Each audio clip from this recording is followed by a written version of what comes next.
All right, this is the second essay I wanted to learn today. It's, as we know, tonight is going to be Chanuka. So there's a nice long mimer here, and this is the end of it. Ume'ata, it's still the same book, Torah Or, by the first Rebbe of Chabad. Me'ata now, Navo, we can come. To explain the idea of Chanukah.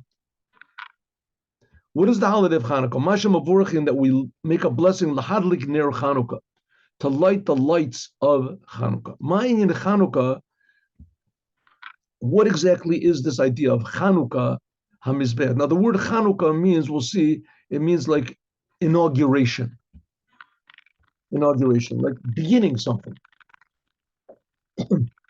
The Chanukah Abayat, like they said, inaugurating your house, Chanukah in the Beit HaMikdash, says that the reason that it's called Chanukah was because they rededicated, they re-inaugurated, they made a new beginning of the altar and the temple and the holy temple.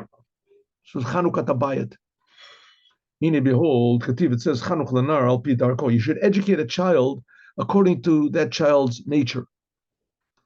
Shehu, it is, when you want to teach the child, the child is far away from this, so therefore you have to chanacho. First of all, you have to educate him. Now, the word educate, that's in general, but the word the chanucha really means the beginning, how you begin to educate the child, how you inaugurate, you start it off.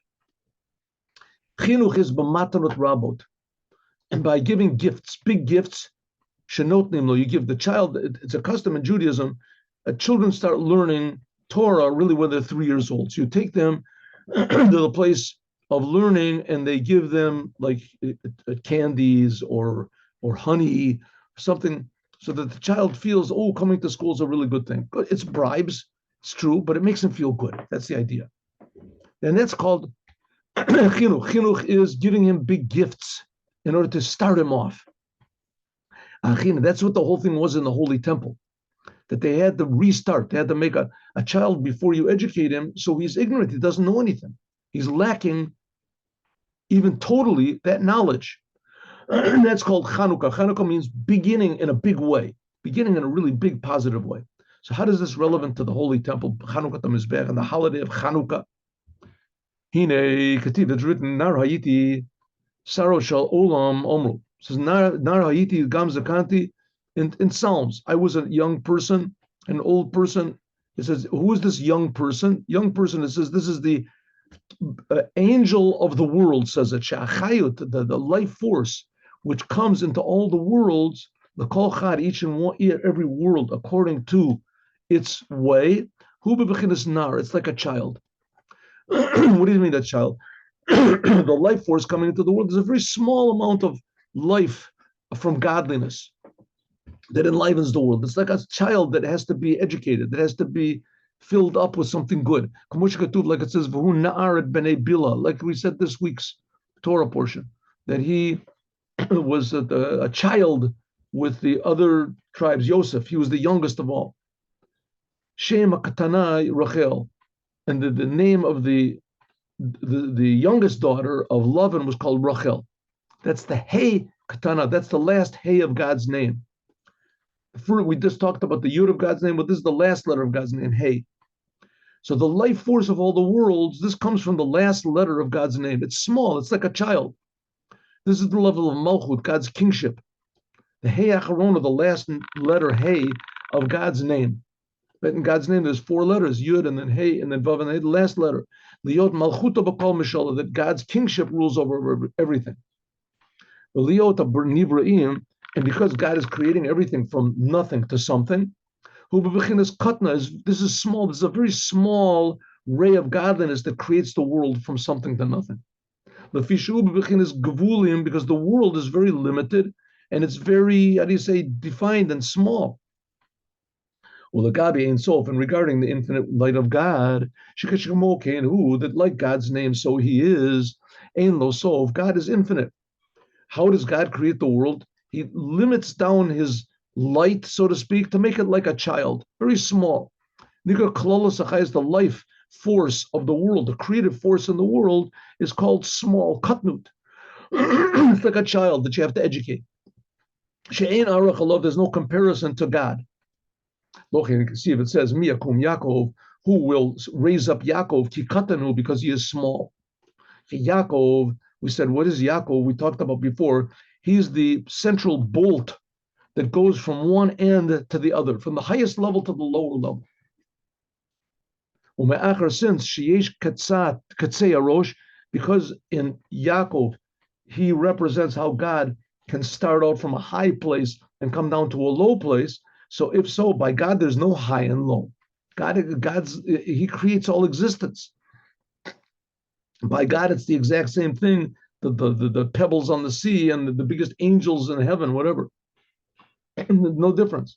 But because there is, we see that that's by God's essence, but we see that there is a big difference. There's the upper worlds and the lower worlds, right? In this world, God is completely concealed. In the upper worlds, God is more revealed. So because there's upper and lower, Hari Yesh Lo Gvul, so if so, there is what's called, God seems to limit himself. Hari Zeh Bebechinas Katan. So if so, this is the aspect that creates and enlivens the world of God, this aspect of God that creates, this is called small. This is called like a child. And the job of the Jewish people is to make more godliness in the world. This is done by what? In the sacrifices. Damatami, the blood of the constant offering. Now, of course, everyone can ask, how in the world can that make more godliness? Killing animals, what's that got to do anything? It says we're not talking about going out hunting, and we're not talking about just indiscriminately just killing animals for no reason. Right? We're talking about the animals that were sacrificed in the Holy Temple. And the animals that were sacrificed in the Holy Temple, the only reason that they were holy because that's what God wanted. God says in the Torah that's what you should do. If God says you have to stand on one toe, then that would be super holy. But God doesn't say you have to stand on one toe. God said you have to make these sacrifices. We're waiting for Mashiach to come and make the third temple. We can resume these sacrifices. But when they did exactly what God wanted, you have to remember the sacrifices were only in the Holy Temple. So all these things that went on in the Holy Temple, this made more godliness in the world. It did God's will with the world. They used the world to do God's will. And one of the things that was in the Holy Temple was on the altar, they made the sacrifices. And that's why there has to be Chanuka Mizbeach. We have to inaugurate the altar. And the Nerot, there was also the candles that they lit, the menorah. And there was also Ketoret. There was incense. The Evorit, and the limbs that they burned on the altar. So the altar was small in order to receive all this godliness. Therefore, in the beginning, the altar was just part of the world. It was just made of bricks. So therefore, they had to have Chanukat Mizbeach. They had to have the inauguration of the Mizbeach, Chanukat Anesiim.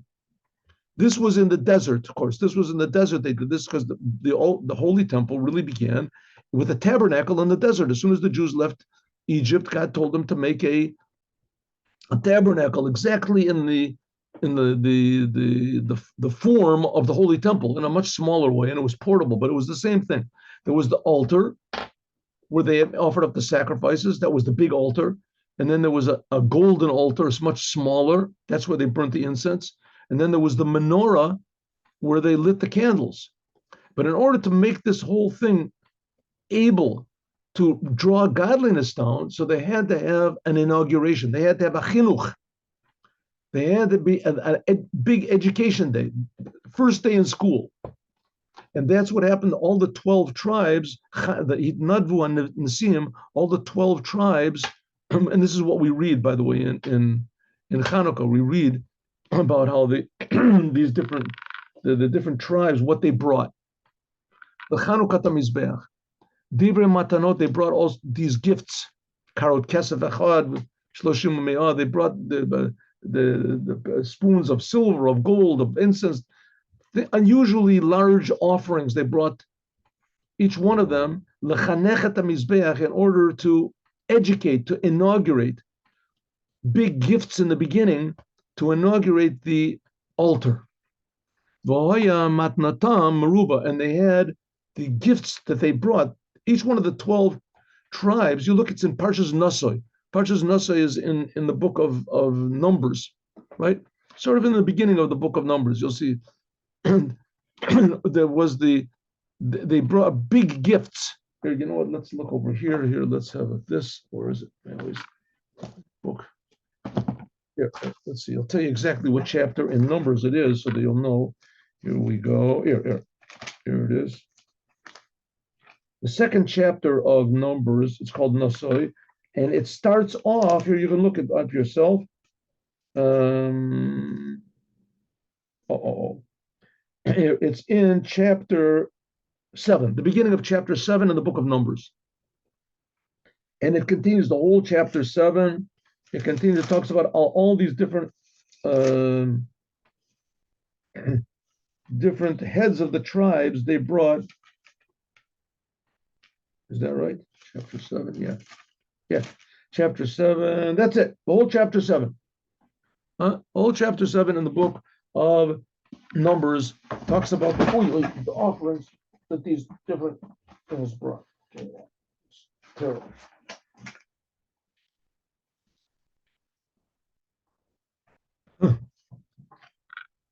Shehikribu olav b'kol yom, every day at the keves echad. Every day they used to offer up. I skipped over. This was much more than what they sacrificed. Every day. Every day they would sacrifice in the temple one sheep minimum. One sheep in the morning, one sheep in the afternoon. And they would bring it from the tzibur. It would be public property. But when they inaugurated the tabernacle and the altar for the first time in the desert, so the Nisim, the heads of the tribes, because they were the higher level than everybody else, so they gave for the Chanuka Mizbeach, they gave in order to inaugurate this altar for the first time, they gave big gifts. Here we go. Big gifts. 1 second.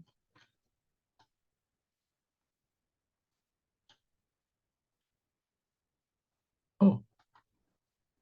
This says big gifts. Karot kesef. They gave the spoons, plates, whatever, of silver and oxes and many sheep and older sheep, whatever. Kadeyan order koach.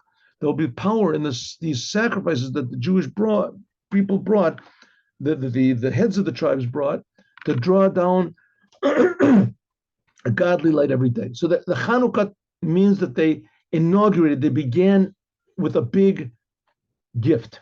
What's that got to do with us? The same thing in the lights of Chanuka and the day of the Chashmonaim.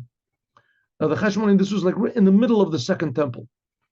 Shayavanim, that the Greeks, lo bikshu lishloach yadam, they didn't so much want to conquer the bodies of the Jewish people. They didn't want to destroy. They were very cultured people, very cultured and philosophical people. All they wanted to do was lashkicha, make the Jews forget the Torah, v'haviram, and to make them stop doing the commandments. And the Lubavitcher really points out that they didn't even want them to stop learning Torah. They didn't mind learning the Torah.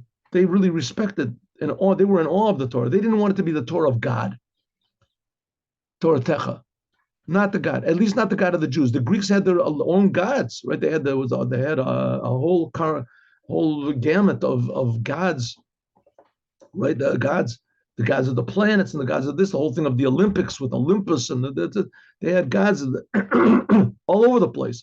They didn't mind religion. They didn't mind Torah. They didn't mind that. They minded the idea of the God of the Jews, that he creates everything. And he creates all the gods that they believe in. And he creates each one of us. And he cares about what we do. And that there's absolute bad and good.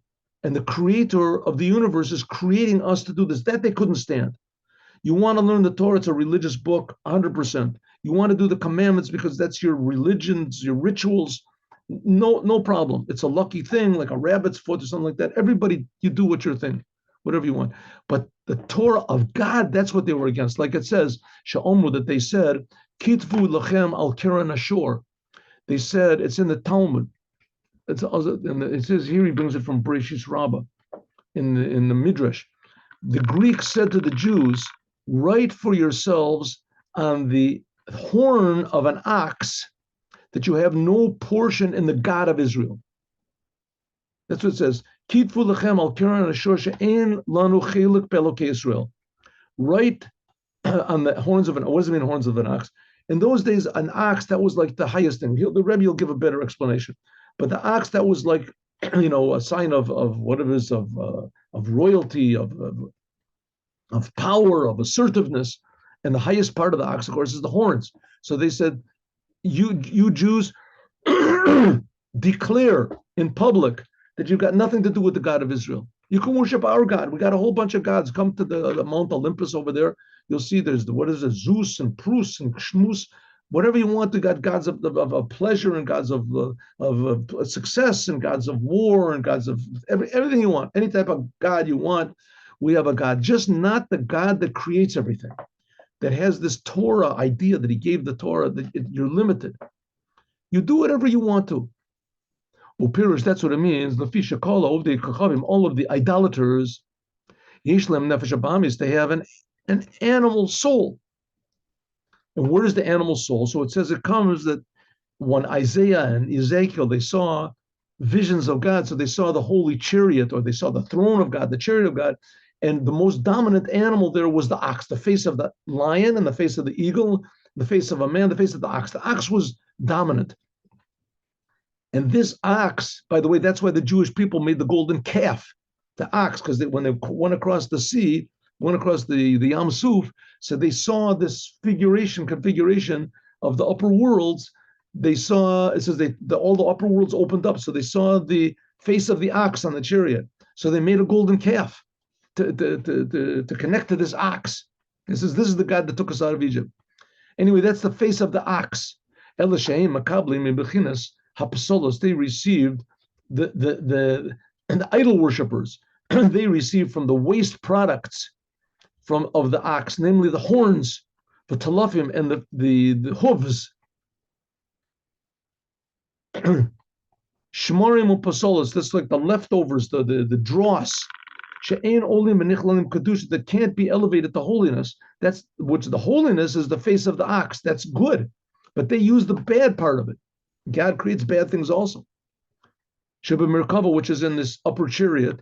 Shenosim at the Kisei, that says that there's this upper chariot that elevates God's throne. It says, V'damut Adam, there's a face of man on the throne from above. Shekoach Zeh, this is what's called the godly soul. In this throne that Ezekiel saw and that Isaiah saw.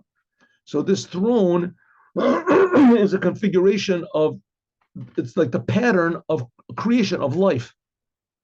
So there's permissible things and forbidden things, and on top of all of them is sitting, it says God. What is that God? That's the godly soul which is found in every Jew. This comes from the man which is sitting on the throne. Okay, so again, the Greeks said, we worship the ox. We want you Jews to write on the horns of the ox, in other words, the unusable parts of the ox, the unedible parts of the ox, that you're not connected to the God of Israel. You're connected to the God of Greece. And I mean, they had a very good point, because they ruled the world and the Jews didn't rule anything. So here you got these Greeks, and they're handsome, and they have culture, and they have intellect with philosophy and mathematics and all this stuff. And then what did the Jews have? Defeat. They were defeated. The Greeks were taking over the world, and the Jews nothing. So the Jews joined in. The Rebbe has a whole essay about that, a speech, that 99% of the Jews agreed with the Greeks. And the Greeks, they represent what's called the animal soul. The animal soul, this is the man, the godly soul of the Jews. This comes from the man sitting on the throne. The godly, the animal soul of the non-Jews, it says it comes from the man which is on the on the animals that were around the throne. It says each one of these animals had also 4 faces on it. So this is the face of the man, which is on the ox. It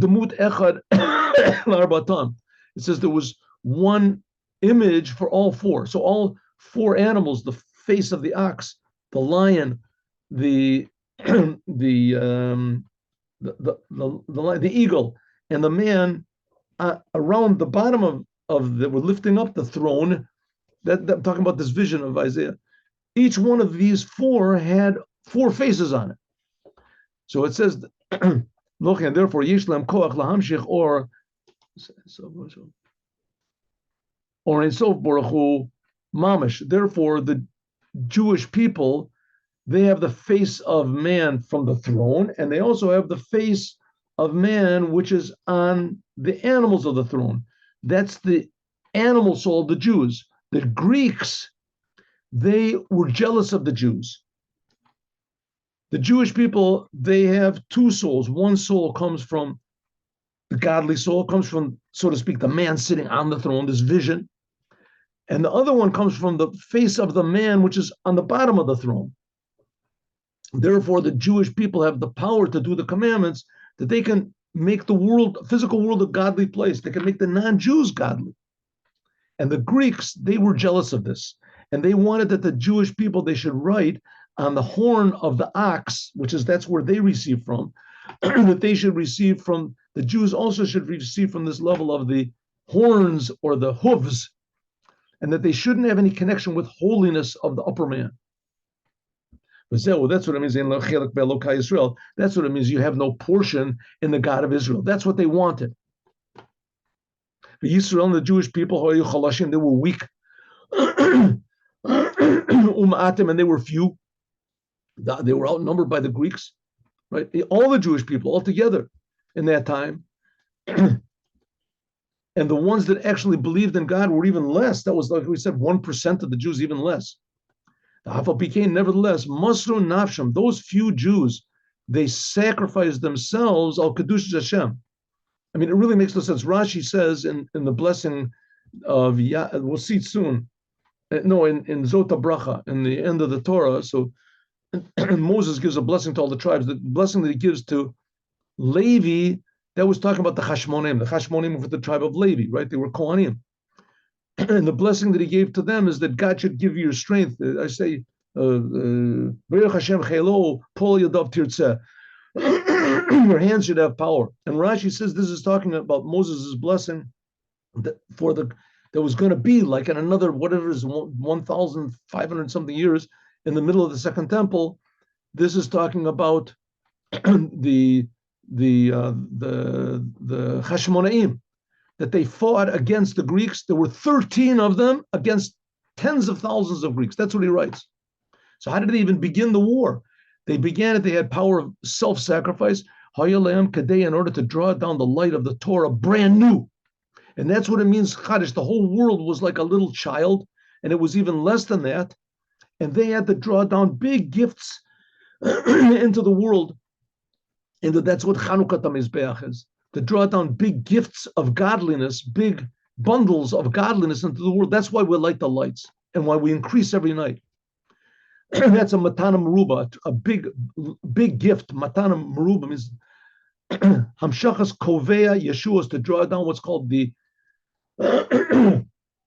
helmet of salvation, to be a tiferet, to be a crown of glory, seva. The world should be a crown of glory for God instead of being a little child subservient to the Greeks. So the whole temple the Greeks made the whole temple into like a kindergarten, into a place where there was no godliness, no awareness of God, no intellect. And the Maccabees or the Hashmonaim, their thing was to start to educate anew, to take the children, kindergarten children, to bring them up, to make the holy temple able and a vessel to receive mature, full godliness, as it's supposed to. That's the idea of the temple. So that's Chanuka. The main thing of Chanuka, lighting the lights, it indicates bringing a big blast of truth and godliness and meaning blessing and happiness into the world, just like light illuminates a dark place. Okay, now let us continue over here. Is there other people waiting? Oh, I'm sorry, Paul. I'm sorry, not we got good. Sorry to keep you waiting, Paul. A lot of times I just don't see people who want to come in. Okay, now let us do the Yom Yom.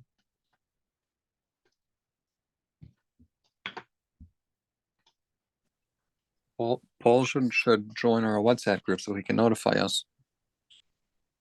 Oh, okay. There is a WhatsApp group, Paul, if you want to, because sometimes there's changes and or if somebody's waiting in the waiting room for too long, they can let us know. Yeah, I don't. Okay, good.